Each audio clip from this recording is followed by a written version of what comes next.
확대합니다. 기계 환기 설비 필터 성능 기준의 경우 0.3 마이크로미터 이하 초미세먼지의 포집률이 40%에서 60%로 자연 환기 설비는 입자 크기 6.6에서 8.6 마이크로미터 이하 미세먼지의 포집률이 60%에서 70%로 강화됩니다. 날씨입니다. 오늘은 전국에 가끔 구름이 많이 끼는 가운데 호남 지방과 경남, 제주도에는 오후까지 5에서 30mm의 비가 내리겠습니다. 비가 오는 동안 일부 지역에서는 벼락이 치고 돌풍이 부는 곳도 있겠습니다. 내일은 전국에 대체로 맑은 날씨가 이어질 것으로 보입니다. 내일 아침 기온은 전국이 15도에서 21도로 오늘과 비슷하거나 조금 낮겠습니다. 한편 낮 기온은 서울이 30도 등 전국이 26도에서 31도로 오늘과 비슷하겠습니다. 서울지방의 현재 기온은 28.9도입니다. 최동석이었습니다. KBS 제일라디오 4시 경제뉴스를 마칩니다. 지금 시각은 4시 10분입니다. KBS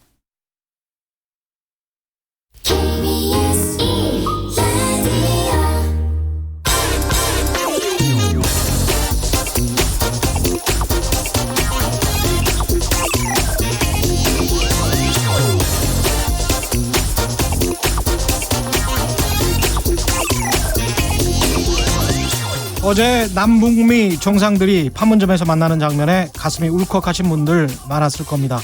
주말에는 미중 무역 분쟁이 일단락되고 미중 양국이 협상을 재개하기로 했죠. 이 또한 좋은 소식이었습니다. 그러나 오늘 우리나라 주식시장은 크게 흥분하지 않았습니다. 미중 무역 협상을 재개할 것이라고 시장 관계자들 대부분이 예상하는 상황에서 주가는 이미 미래 가치를 선반영했을 가능성이 높다고 제가 지난주에 말씀드린 그대로입니다. 오늘의 주식시장이 의미하는 것처럼 앞으로가 문제입니다. 미중 무역 협상이 최종 타결되기까지는 시간이 꽤 걸릴 겁니다. 미국이 중국에 부과한 기존 관세 조치가 풀린 것도 아니고요. 북미 비핵화 협상 과정에서도 또 어떤 암초가 등장할지 모르겠습니다. 내년 대선이 임박한 미국의 국내 정치와 언론 등의 상황을 종합해보면 미국 민주당과 CNN, 뉴욕타임스 등 미국 내 주류 언론 매체들의 노골적인 북미 협상 재뿌리기는 계속될 가능성이 매우 높습니다. 그래서 역사적 사건에 흥분하기보다는 지금처럼 차분하고 냉철하게 시장을 바라봐야 할 것 같습니다. 거꾸로 봐도 마찬가지입니다. 불과 며칠 전까지만 해도 경제가 곧 망할 것 같다고 달러에 투자하라고 한국 언론 호들갑 떨었습니다만 달러에 대한 원화 가치도 완연히 회복세를 보이고 있습니다. 국민들을 선동하던 언론들 지금은 쥐죽은 듯 조용합니다만 며칠 갈까요? 인간은 망각의 동물입니다. 한국의 언론은 그걸 철저히 이용하고 있습니다. 안녕하십니까. 세상에 이익이 되는 방송 최경영의 경제쇼 출발합니다. 오늘의 돌발 경제 퀴즈입니다. 문재인 대통령, 김정은 북한 국무위원장, 도널드 트럼프 미국 대통령 이렇게 남북미 세 정상이 깜짝 회동을 가졌죠. 한국전쟁의 총성이 멈춘 지 66년 만에 한반도 분단을 상징하는 이곳에서 만나서 더욱 의미가 깊다고 할 수 있겠습니다. 특히 트럼프 미국 대통령이 미국 대통령으로서는 처음으로 군사 분계선을 넘어서 북측 땅을 밟아 더욱 눈길을 끌었는데요. 오늘의 퀴즈입니다. 어제 남북미 정상회동이 열린 곳은 어디입니까? 짧은 문자 50원, 긴 문자 100원에 정보 이용료가 부과되는 샵 9730번으로 문자 보내주시거나 무료인 콩과 마이케이로 보내주셔도 좋습니다. 정답 보내주신 분들 가운데 5분 선정해서 김치 교환권 보내드리겠습니다. 최경영의 경제쇼는 유튜브로도 생중계되고 있습니다. 제가 이렇게 손을 흔들고 있습니다. 실시간 시청하실 수 있고요. 유튜브로 제 얼굴도 보시고 오늘 나온 출연자분들과 인사 나누시고 의견도 올려주시면 소개해드리겠습니다. 고맙습니다.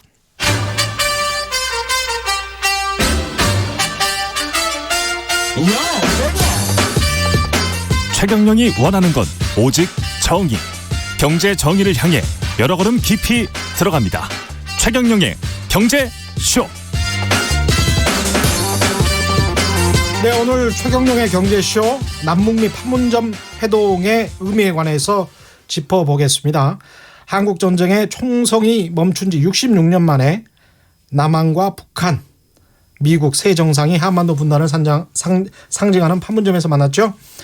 이게 향후 어떻게 경제적으로 영향을 미칠지 집중적으로 살펴보겠습니다. 함께 해주실 분 소개해드립니다. 이종우 이코노미스트 나오셨습니다. 안녕하십니까? 예, 안녕하세요. 북한 출신 경제 전문가시죠. 오늘 처음이십니다. 북한학 박사이시고요. 김영희 KDB 산업은행 선임연구위원 나오셨습니다. 안녕하십니까? 네, 안녕하세요. 김영희 위원님은 이게 탈북하신 거죠? 네, 맞습니다. 원래 북한 동포셨고. 예, 북한 동포가 남조선 동포가 됐습니다. 언제 오셨습니까? 2003년에 왔습니다. 2003년에 오셨으면 네. 한 15년 되셨네요. 네. 한국에서 박사학위는 따셨고. 예, 예, 맞습니다. 한국 실물 경제, 북한 실물 경제 다 능통하다고 봐도 되겠습니다. 아, 아닙니다. 제가 계획 경제는 잘 알아도 시장 경제는 아직 잘 모릅니다. 아, 그래요? 예. 이 사전에 좀 이야기를 들어보니까 북한의 이 시장 경제도 상당하던데요. 예. 예, 그 이야기도 좀 전해 주십시오. 이 일단 판문점 남북미 정상회동 어떻게 보셨는지 이종우 이코노미스트부터 말씀 좀 해 주십시오. 예, 그 정상회담을 보면서 예. 개인적인 경험이 생각났습니다. 예. 2월 28일 날이 하노이 그 협상이 그 깨진 날이지 않습니까? 그렇죠. 그때 저하고 김영희 박사님이 이 자리에서 방송을 했었거든요. 아, MC만 달랐구나. 예, 예. 그랬는데 저희가 KBS에 도착한 게 3시 30분 조금 넘어서였는데 예. 오면서 판이 완전히 다 뒤집어진 형태였거든요. 아, 그랬군요. 예, 예. 그래서 와가지고 도대체 이걸 어떻게 해야 되는지 하는 걸 아무도 모르는 상태에서 방송이 시작됐고요. 예. 그런데 아무튼 정신이 없이 방송은 진행을 했다라는 생각이 들고 그다음에 또 하나 생각나는 거는 방송 끝나고 김영희 박사님이랑 내려가면서 박사님이 그렇게 안타까워 하시더라고요. 그래서 제가 드렸던 그 얘기가 이게 그 후퇴하고 전진하고 이러는 건 있어도 결국에 저는 잘 될 거라고 생각한다. 예. 라고 생각했었거든요. 예. 4개월 만에 반전이 일어나서 참 다행이다라는 생각이 듭니다. 어떻게 보십니까, 김영희 박사는? 예. 예. 저도 정말 이런 기회도 있구나라는 생각에 너무 감격스러웠어요. 예. 그러면서 또 한 가지 좀 느꼈던 건 뭐냐면 66년 동안 미국하고 북한하고 정말 원수. 예. 북한은 말하면 원수가 아니라 원수. 원수. 예, 예. 아.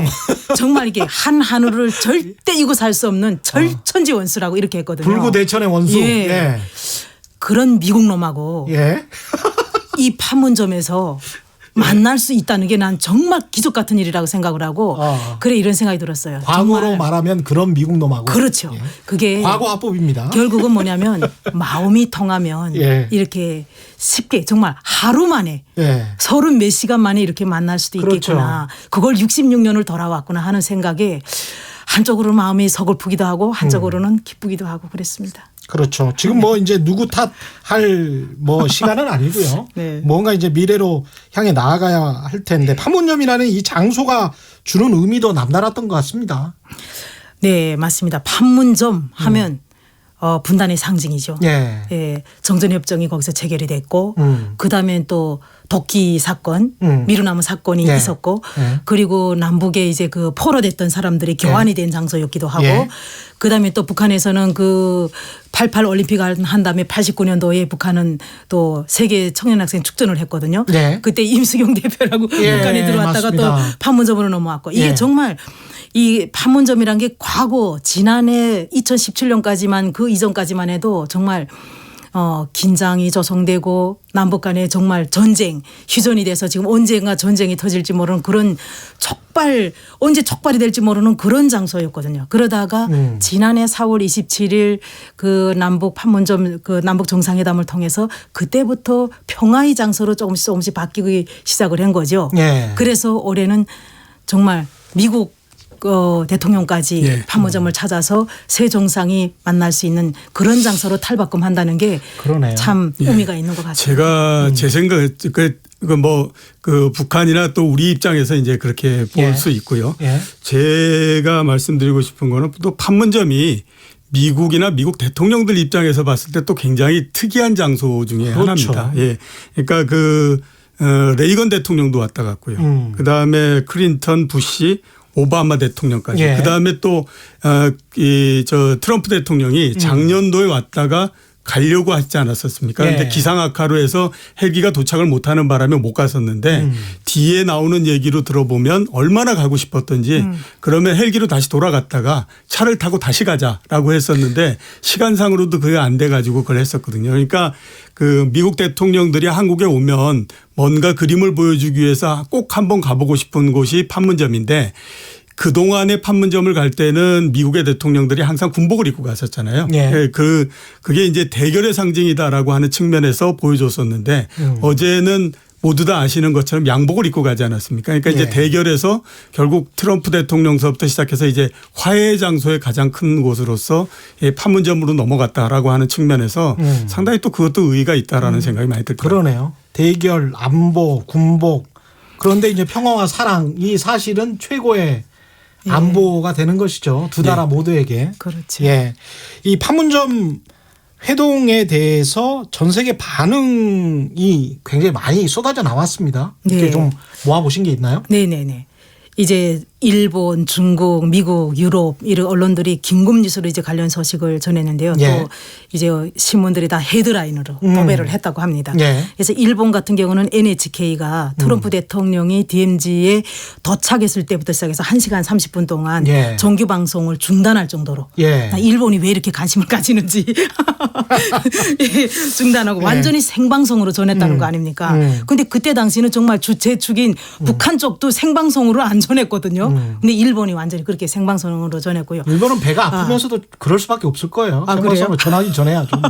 그다음에 예. 교도통신 같은 경우는 이제 미국 대통령이 현직으로 북한 땅을 밟은 게 이번이 처음이다 이렇게 강조를 하면서 예. 또 요타 방송도 마찬가지로 그렇게 방송을 했고요. 그다음에 중국 이 방송도 또 이제 소식을 전했는데요. 국제관계의 역사에서 이제 북미 정상이 판문점에서 만난 적이 없었다라고 전했고요.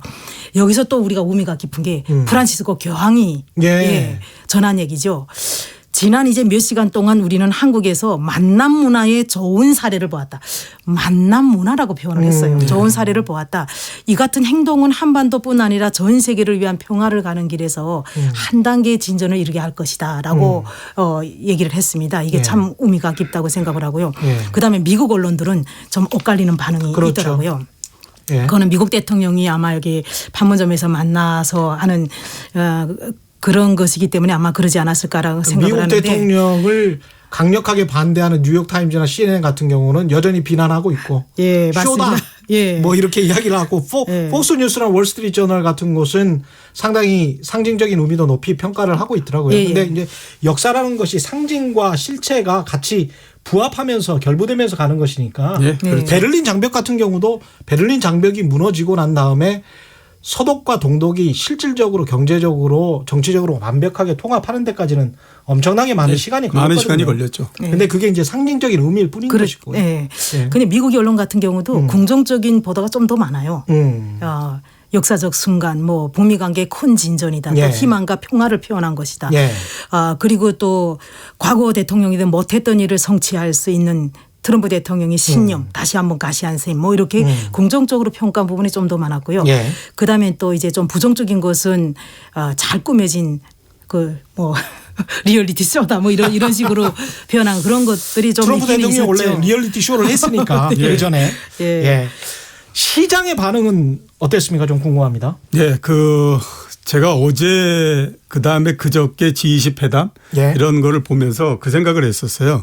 이게 토요일 일요일 날 열리지 않고 만약에 주중에 열렸으면 어떻게 됐을까라는 그렇죠. 생각을 했었는데 주중에 열렸으면 아마 시장이 굉장히 요동을 치지 않았을까라는 생각이 들어요. 어떻게 됐든지 트윗을 보냈다라고 할 때는 별로 반응을 안 했지만 예.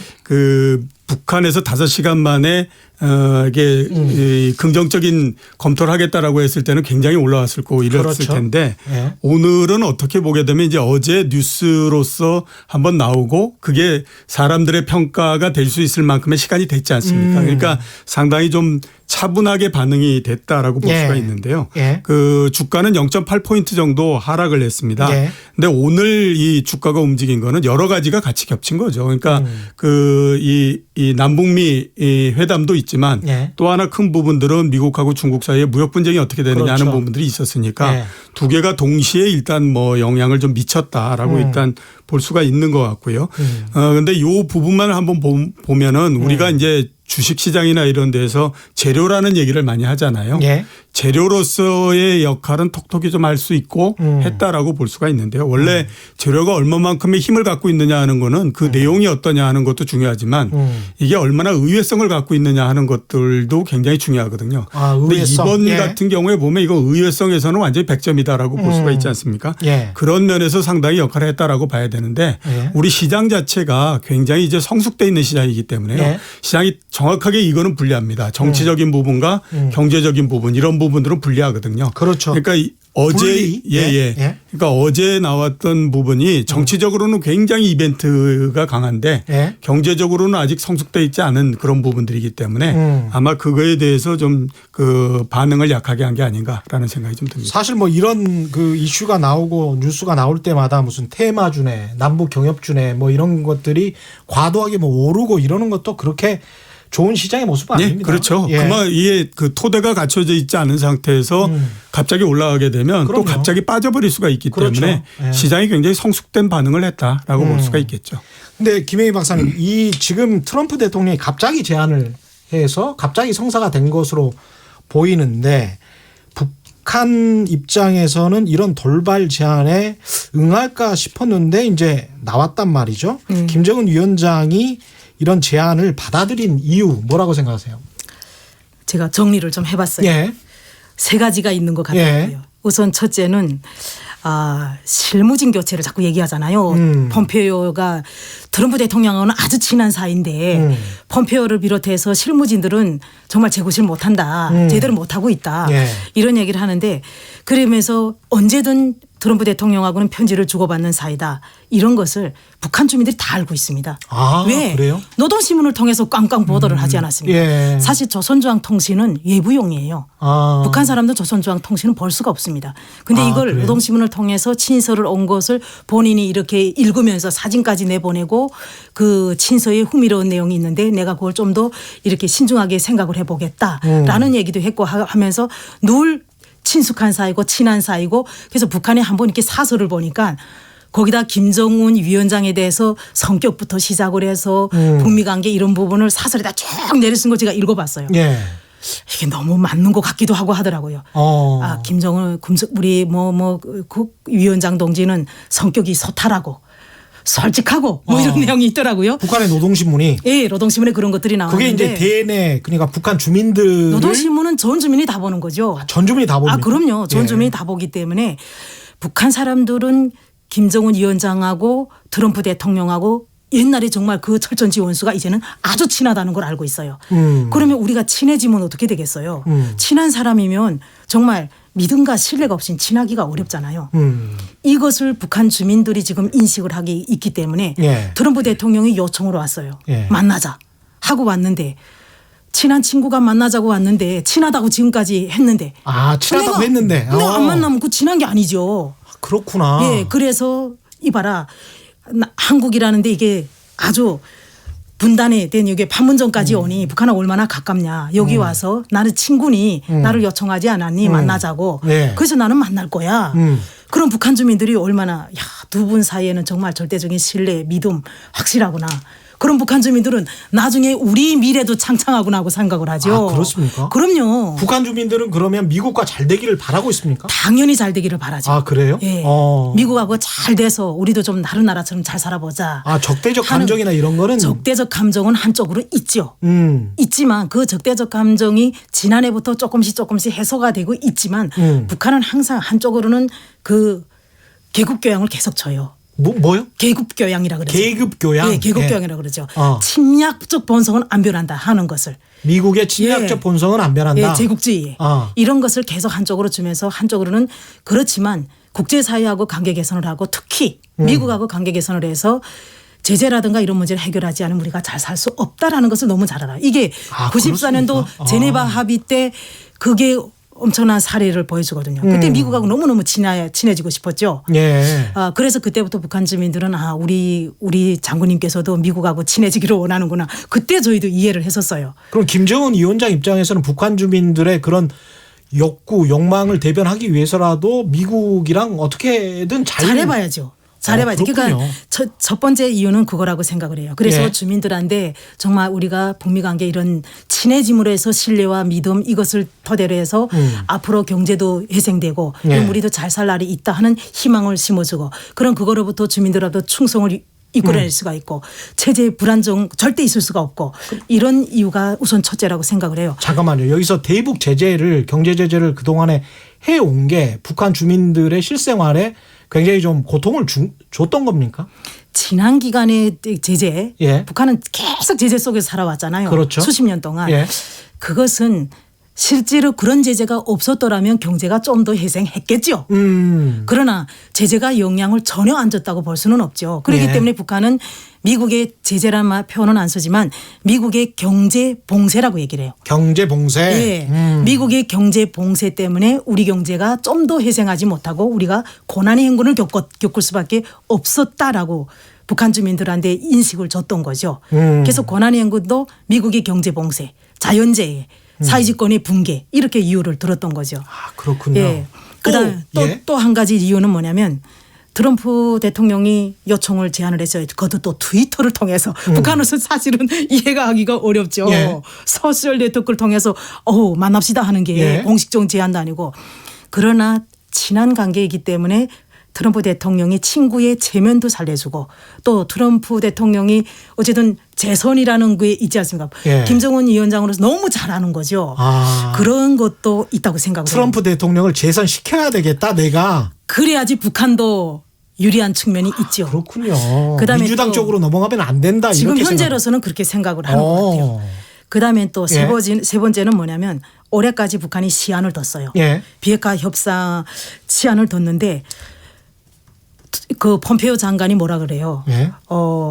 실무회담을 올해 말까지 하면 된다고. 아니 실무회담을 올해 말까지 하면 북미 정상회담은 언제 한다는 거예요. 그러니까 북한으로서도 비핵화 협상을 재개해야 되지 않습니까? 예, 그렇죠. 그런데 트럼프 대통령이 정말 좋은 명분을 준 거죠. 만납시다 했으니까. 빨리 해라. 아니 만납시다 했으니까 만나면서 그 명분이 얼마나 좋아요. 그렇죠. 그래서 만나서 거기서 뭔가를 자연스럽게 대화해서 뭔가 이제 다시 대화를 재개할 수 있는 그런 계기. 이 세 가지 이유 때문에 나왔다라고. 이렇게 보면 그 중장기적으로 봤을 때는 상당히 한국 경제의 돌파구가 될 수도 있겠습니다. 남북 관계가. 예, 그렇죠. 예. 이 지금 이제 북한 측 경제가 그렇게 심각한 것으로 보이지는 않고요. 예, 그죠? 그렇지는 않습니다. 예. 이제 그 2017년도에 이제 고강도 대북 제재가 들어왔죠. 8, 예. 9월을 기점으로 해서 들어왔는데 그래서 2018년도에 대중무역이 뭐 50일 대외 경제 측면에서는 사실은 큰 타격이 있어요. 지난해에 그 대중무역을 보면 총액을 보면 51%가 감소를 했고 대중 수출 같은 경우는 87.7% 감소했다는 것은 아유. 엄청난 타격이거든요. 예. 실질적으로 예. 엄청난 타격인데 그렇다고 북한 경제가 지금 막 희청거리냐?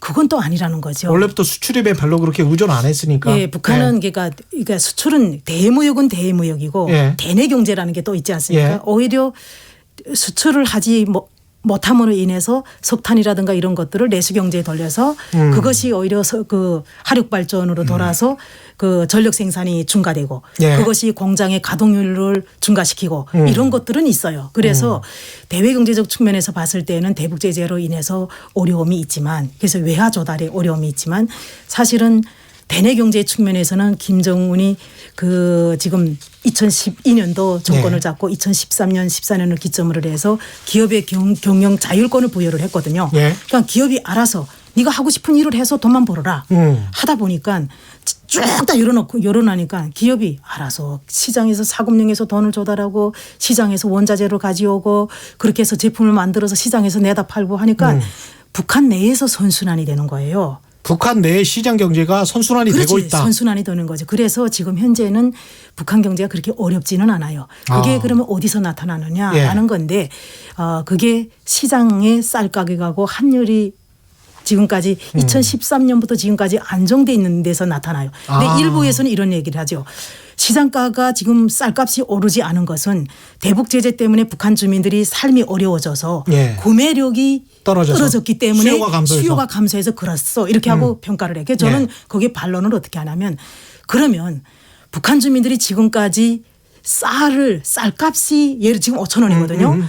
4,800에서 5,000원 사이인데 그럼 쌀값이 5,000원이라면 옥수수는 항상 반 가격이에요. 무조건. 5,000원이라는 게 한 가마니에 1kg에. 1kg에 1kg에 5,000원이면 옥수수 가격은 2,500원이에요. 네. 그런데 그동안에 북한 사람들이 삶이 조금씩 좋아지면서 네. 옥수수의 수요가 작아지니까 감소하니까 옥수수 값이 떨어졌어요. 그런데 지금 그러면 이렇게 어려우면 쌀을 먹던 사람이 옥수수를 먹어야 되잖아요. 그러네요. 그럼 옥수수 값이 올라가야 되는데 안 올라가는 거죠. 그런 걸 놓고 봤을 때 북한 경제는 아직까지 그렇게 어렵지 않다라고 볼 수가 있는 거죠. 재밌습니다. 이 판문점 남측 자유의 집에서 북미 정상들이 한 53분간 단독 회동을 가졌단 말이죠. 어떤 이야기들이 오갔는지는 지금 잘 안 알려지고 있는데 그리고 난 다음에 이제 신속하게 실무 협상을 하자 2, 3주 후에 이런 이야기만 흘러나오고 있고 그래서 여기에서 어떤 제재 완화에 관한 이야기를 할지 북한 핵에 관한 이야기를 할지 이런 것들이 구체적으로 어느 정도 선에서 마무리 짓자. 아까 또 연내 이야기 하셨습니다마는 연내 마무리 짓자 뭐 이런 이야기들이 오고 가지 않았을까 그런 추측도 가능한데 어떻게 생각하세요? 그거는 누구도 모르죠. 누구도 모르죠. 절대 누구도 도움만 딱 아는 건데 예. 조선중앙통신과 노동신문 보도를 통해서 좀 유출을 해보는 게 있을 수가 있는 거죠. 예. 북한이. 그러면 노동신문과 조선중앙통신 보도에 이런 것들이 있어요. 회담에 대해서 쭉 보도를 했잖아요. 한반도 긴장 상태 완화. 그거 하나 있고 그다음에 북미 간의 불미스러운 관계, 적대 관계죠. 예. 이런 것을 국적으로 전환하기 위한 방도적인 문제를 토론했다. 방도. 예. 국적인 이런 전환하기 위한. 그다음에 이것을 해결함에 있어서 걸림돌이 되는 서로의 우려. 그다음엔 관심사. 여기에 대해서 서로가 설명을 했다는 거죠. 예. 미국은 미국대로 설명하고 북한은 북한대로 설명해서 우리는 이런 거 우려한다. 만약에 비핵화를 하게 되면 그 체제 안전을 어떻게 보장할 수 그렇죠. 있는지 이런 건 우려스러워 이런 거죠. 예를 예. 들면 이런 우려를 설명을 하고 서로의 그 우려에 대해서 얘기를 한 데 대해서 전적으로 이해하고 공감하고 표시했다. 이렇게 나왔어요. 예. 그래서 유출을 해보면 그런 거죠. 서로 우려 상황이 북한은 북한대로 미국은 미국대로. 아이고 뭐 단계적으로 가면 너희가 하다가 중간에서 단계적으로 하고 거기다가 계속 보상을 해주면 네. 중간에 하다가 손 들고 경제가 좋아지고 하면 이제 비핵화 안 해.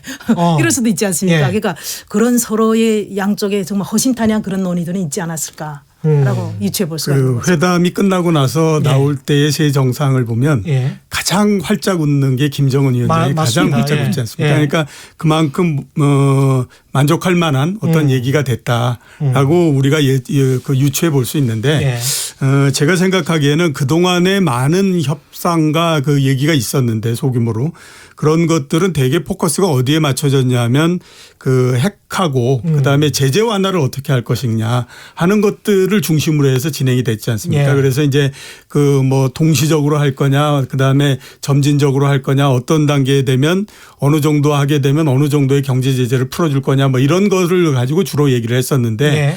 어제 거기에서 얘기는 제 생각으로는 그것보다는 북한의 체제 보장을 어떻게 할 거냐 하는 것들에 대해서 북한 쪽에서 얘기하고 미국 쪽에서 얘기하고 그래서 그것들이 어느 정도 좀 생각할 수 있는 그런 접점을 향해서 좀 움직이지 않았느냐라는 생각이 들어요. 그래서 아마 김정은 위원장이 상당히 만족하는 그런 모습을 보이지 않았을까라는 생각이 많이 듭니다. 저는. 예. 돌발 경제 퀴즈 한 번 더 보내드리고 앞으로 이야기를 계속 나눠봐야 되겠는데 남북미 관계가 시장에 미칠 영향 그다음에 투자자들은 어떻게 해야 할지 그리고 북한이 사실 얼마나 매력적인 곳인지 글로벌 투자자들에게도 그렇고 우리나라 경제 한국 경제에도 그렇고 그런 것들이 사실은 가장 큰 관심사가 될 수 있겠는데 그런 말씀을 좀 나눠보시죠. 오늘의 돌발 경제 퀴즈입니다. 어제 남북미 정상회담이 열린 곳 아주 간단합니다. 그것만 맞춰주시면 됩니다. 짧은 문자 50원, 긴 문자 100원의 정보 이용료가 부과되는 샵 9730번으로 문자 보내주시거나 무료인 콩과 마이케이로 보내주셔도 좋습니다. 정답 보내주신 분들 가운데 5분 선정해서 김치 교환권 보내드리겠습니다.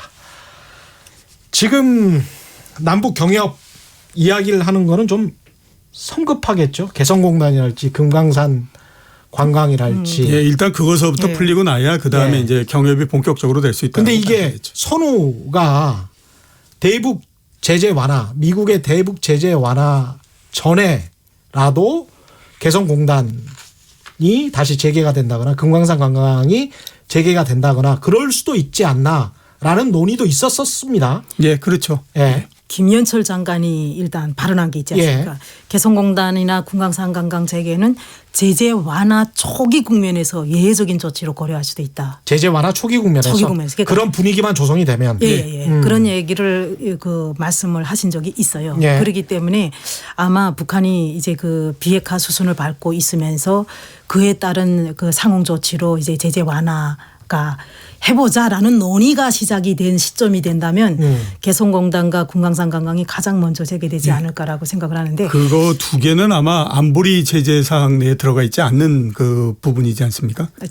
개성공단하고 예. 금강산 관광. 예. 아니 좀 들어가 있죠. 예. 사실은. 예. 그러나 그러기 때문에 제재가 완화되지 않으면 해결 불가능한데 저는 그렇게 생각을 해요. 이 북한이 지금 뭐 예무성 담화, 뭐 북한의 뭐 사설 뭐 이런 걸 통해서 늘 얘기하는 게 뭐냐면 저도 제가 한번 또 노동신 보니까 뭐라고 얘기하나 북한에서 우리 국무위원장이 올해 시정연설에서 예. 올해 신년사에서 예. 전제 조건 없이 그다음에 대가 없이 개성공단이나 금강산 관광을 재개할 용의가 있다고 했는데 예. 이 문제가 아직도 해결되지 않고 있다라고 한 바 있어요. 그래서 아마 북한의 입장으로서는 비핵화 가장 초기에 근데 2월 28일 그 정상회담 때는 5개의 그 대북 제재에서 민생과 관련된 5개 조항을 다 없애달라고 그러니까 너무 그건 욕심이었던 것 같아요. 그때 당시 개성공단하고 금강산만 얘기해서도 예. 조금 더 되지 않았을까라는 생각이 드는데 북한은 그래서 그때가 2월 28일이 상당히 큰 교훈이었던 것 같아요.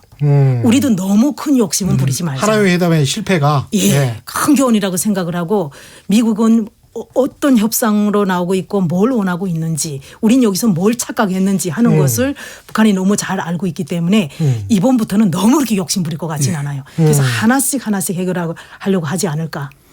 개성공단은 우리 입장에서 봤을 때도 앞으로 뭐 남북 경협뿐만 아니라 여러 그 부분에서 굉장히 시금석적인 그 의미를 갖고 있기 때문에요. 그렇죠. 아마 이 부분서부터 좀 많이 접근하지 않을까라는 생각이 드는데요. 절대적인 규모만 봤을 때 아직까지 그 개성공단이 그렇게 큰 규모는 아닙니다. 생산액이 뭐 한 6억 달러 뭐 이런 정도밖에 안 되니까 우리나라 전체 생산액에 비하면 굉장히 적은 부분이라고 봐야 되잖아요. 그렇죠. 그런데 이게 그 개성공단이 다른 어떤 곳보다도 우리한테는 굉장히 경쟁력이 있는 곳이다라고 생각할 수밖에 없는 게 예. 만약에 우리나라 지금 그 안산에 있는 시화당 공업단지 있지 않습니까? 예. 거기에 생산성을 한 100 정도로 보게 되면 개성공단의 생산성이 71 정도 됩니다. 예. 그 중국의 청도공단이 한 60 정도밖에 안 되거든요. 생산성이. 아, 예, 그렇군요. 그리고 베트남에 있는 공단이 40 정도밖에 안 돼요. 근데 한번 생각해 보시면 우리나라하고 개성공단은 그 물류비가 거의 없는 형태이지 않습니까? 예. 대신에 청도공단이나 베트남 같은 데는 훨씬 더 물류비 많이 들고요. 예. 그러니까 생산성도 낮고 그다음에 물류비도 굉장히 많이 들어가기 때문에 개성공단에 비할 바가 아니다라고 봐야 되거든요. 그렇기 때문에 아마 그 이제 완전히 관계가 정상이 되고 굉장히 좋은 상태가 되면 개성공단과 같은 형태가 앞으로 계속해서 나오고 그게 특히 우리나라의 중소기업들이나 이런 데는 굉장한 메리트가 될 수 있는 곳이기 때문에 아마 그런 면에서 우리한테도 굉장히 상징적인 의미를 갖는 그러네요. 그런 게 되지 않을까라는 생각이 듭니다. 오늘 두 분 이야기 굉장히 재밌게 듣고 계시는 청취자분들 많은데요. 박태준님 문자 보내주셨습니다. 김영희 위원께 질문 드리는 겁니다. 북한이 비핵화하고 대북 경제 제재가 해제된 후에 외국 자본의 투자가 시작되면 자본주의 역사가 짧은 북한이 아무 외국 자본이나 끌어왔다가 외환위기로 경제난에 시달릴 가능성도 있다고 봅니다. 우리나라가 많이 조언을 해줘야 할 것 같습니다. 어떻게 생각하시는지요? 예. 이렇게 말씀하셨네요. 맞죠. 예. 우리 한국은 이미 그 산업화 시기에 많은 나라의 다른 나라들이 자본을 가져다가 이만큼 성장을 했고 그렇죠. 또 외환위기도 겪어봤고 예. 하기 때문에 그것을 정말 북한에 잘 조언해줘서 북한은 그런 일이 발생하지 않도록 해야 된다고 생각을 하는데요. 예. 저는 그렇게 생각을 해요. 만약에 외국 투자가 들어가는 것이 예. 이제 자간이라든가 예. 이런 형식으로 들어가면 정말 제일 갚지 못하면 외환위기가 오고 이럴 수 있겠다고 생각하지만 직접 투자 있잖아요. 그렇죠. 외국 기업들이 직접 투자가 들어와서 북한에 이제 그 경제를 회생시키고 한다면 그런 것들은 오히려 북한 경제 회생하는 데 큰 도움이 되지. 간접 투자는 예. 좀 그렇다. 예. 그런 거 아니 그러니까 자간이라는 이런 것들이 너무 많아지면 예. 무상 지원 같은 건 상당히 또 좋죠. 그러나 무상 지원도 어느 정도 한계가 있기 때문에 차관이라든가 유상 지원이라든가 이런 게 너무 많이 들어가면 북한이 그 갚을 능력이 없어지고 그렇죠. 그렇게 되면 문제가 생기는데 이런 상황 속에서는 직접 투자를 많이 유인할 필요가 있다라고 생각이 되죠. 직접 투자는 본인이 돈 갖고 들어와서 그렇죠. 본인이 투자한 거기 때문에 북한이 뭐 그걸 책임질 이유는 없거든요. 그렇죠. 근데 이제 글로벌 투자자 입장에서도 그렇고 한국에 있는 투자자들 입장에서도 기업들 입장에서도 북한에 투자하는 게 언제든 이 DMZ라는 게 있으니까 완벽한 정전협정이랄지 평화협정이랄지 이런 것들이 없다면 언제든 문을 닫아버리고 나가라라고 하면 이게 꼼짝없이 당하는 그런 상황이기 때문에 네, 그게 제일 그렇죠. 위험하다고 그러니까 중국이 WTO 가입하기 전이랄지 베트남도 마찬가지입니다만은 그런 것 때문에 아직은 매력적인 투자처가 아니다 이렇게 생각할 수 있는 거 아닙니까? 어차피 북한이 대외적으로 개방을 해서 다른 곳에 투자를 끌어들이고 이런 형태가 되게 되면요. 예.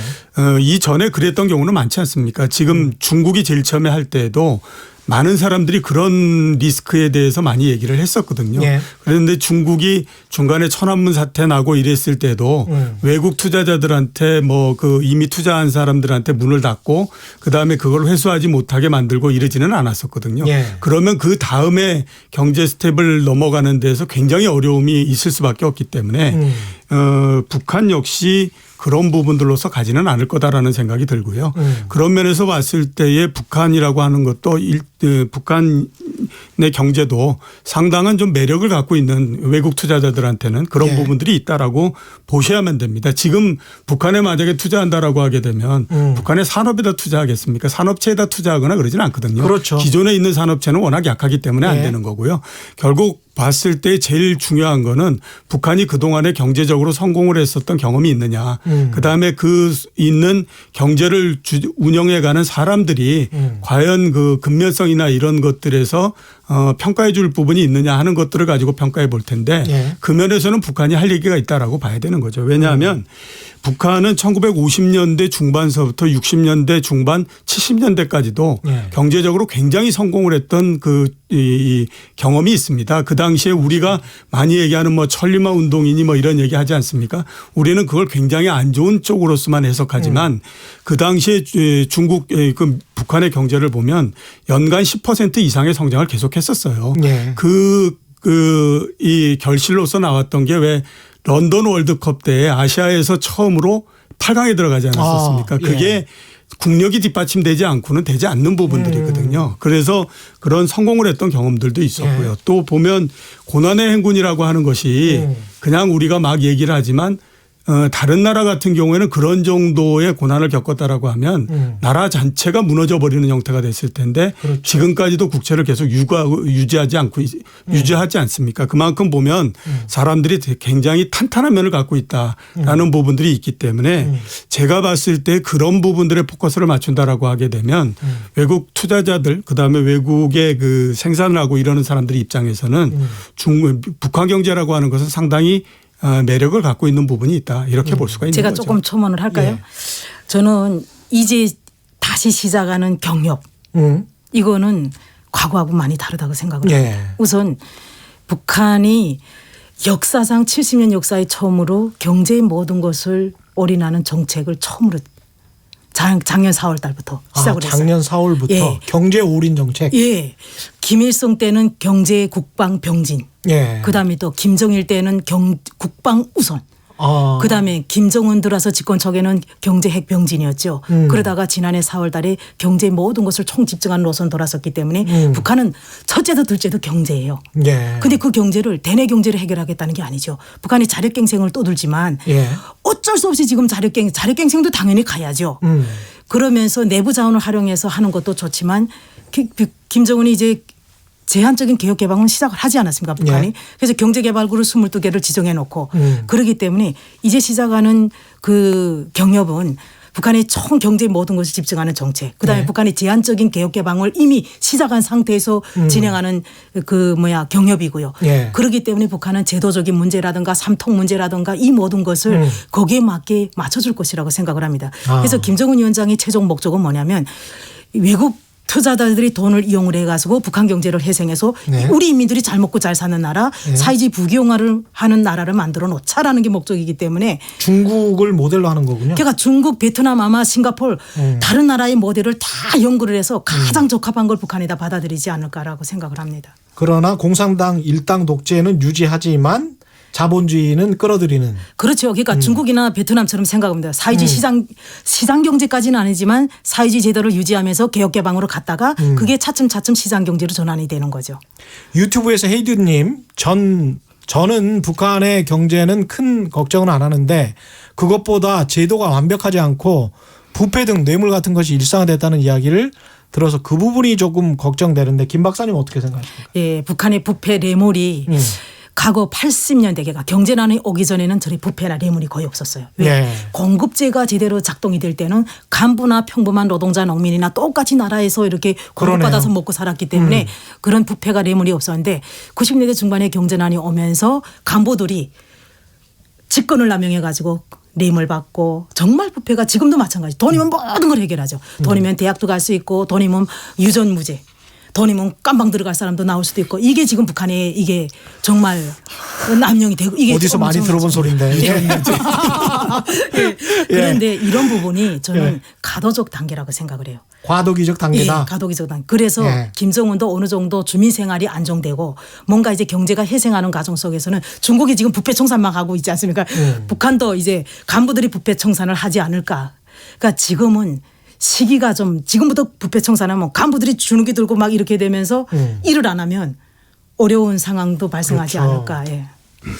지금 시기도 좀 약간 문제가 되는 것 같은 게 미국 대선이 당장 내년이란 말이죠. 그리고 올해가 한 6개월밖에 남지 않았습니다. 이런 상황에서 연내 마무리를 이 북미 협상을 연내 마무리하지 않으면 내년에 미국 대선에 들어가 버리면 그 레이스에 들어가면 트럼프 대통령이 할 수 있는 일이 그렇게 많지는 않을 것이다. 그렇게 본다면 큰 그림에서는 연내 뭔가 마무리를 해야 된다라는 주장을 하는 전문가들이 많은데 어떻게 생각하십니까? 그 부분에 관해서는. 그건 북이나 미국이나 똑같이 생각하지 않을까요? 아. 네. 미국도 빨리 올해 내 김정은 위원장도 올해라고 지금 시한을 박았기 때문에 올해 안에 뭔가를 보자라고 하기 때문에 올해 안에 뭔 결과가 그래도 조금이라도 도출되지 않을까. 속도전을 내야 되는 그런 상황이군요. 그렇겠죠. 예. 그 남북미 관계가 이제 시장에 어떤 영향을 미칠지 예. 그 다음에 투자자들은 어떻게 해야 될지 그냥 가만히 이렇게 바라만 보고 있어도 되는 것이 이제 우리나라 입장에서는 이렇습니다. 한국 입장에서는 지금 생산 연령 인구 15세부터 64세까지 생산 연령 인구가 2047년이면 뭐 1,200만 명이 감소할 것이다라는 통계청 결과가 나왔단 말이죠. 그래서 우리 입장에서도 보면 사실 중장기적으로 그렇게 북한과의 어떤 경제 교류가 시급하지 않다라고 말할 수는 없는 입장인 것 같아요. 예. 그런 측면에서 우리 한국 경제 입장에서 좀 설명을 좀 해 주십시오. 가장 한국 경제에서 문제는 고령화가 예. 너무 빠른 속도로서 진행되고 있다라고 하는 부분들이지 않겠습니까? 네. 결국 그런 부분들은 두 가지, 그러니까 이게 사람을 이제 뭐 빨리 이렇게 그 보충을 하는 그런 형태가 돼야 되는데 지금 뭐 출산 인구를 갑자기 늘린다는 거나 이러기는 어렵고요. 그렇게 그렇죠. 되면 결국 이제 이민을 받아들인다든가 이렇게 해야 되는데 이민을 당장에 우리나라의 정서상 그거 받아들이기는 굉장히 반대한단 어렵고요. 말이죠. 예. 그런 면에서 봤을 때에 이제 북한이라고 하는 그 경제가 우리하고 어떻게 유기적으로 잘 이렇게 협력 관계를 맺어지느냐 이런 것들에 따라서는 상당한 역할을 할 수 있는 부분들이 있고요. 그러니까요. 예, 그렇기 네. 때문에 그렇게 되면 전체적으로 아무튼 우리의 시장이 7,500만 뭐 이런 정도로서 커지는 그런 부분들이기 때문에 북한과 통합을 만약에 한다면 경제적으로 그런 측면에서 아무튼 상당한 역할을 할 수 있다 이렇게 볼 수가 있겠죠. 김 박사님 어떻게 저는 그냥 제가 단편적인 사례를 네. 말씀드리면 남북이 같이 이제 그 협력을 하고 그러니까 경제 공동체 나중에는 이렇게 하게 된다면 경협을 한다 하더라도 김일성이 살았을 때 제가 한번 이렇게 인용을 한번 한 게 있더라. 김일성이 뭐라 그러냐면 북한이 연안 지역 여기 말하면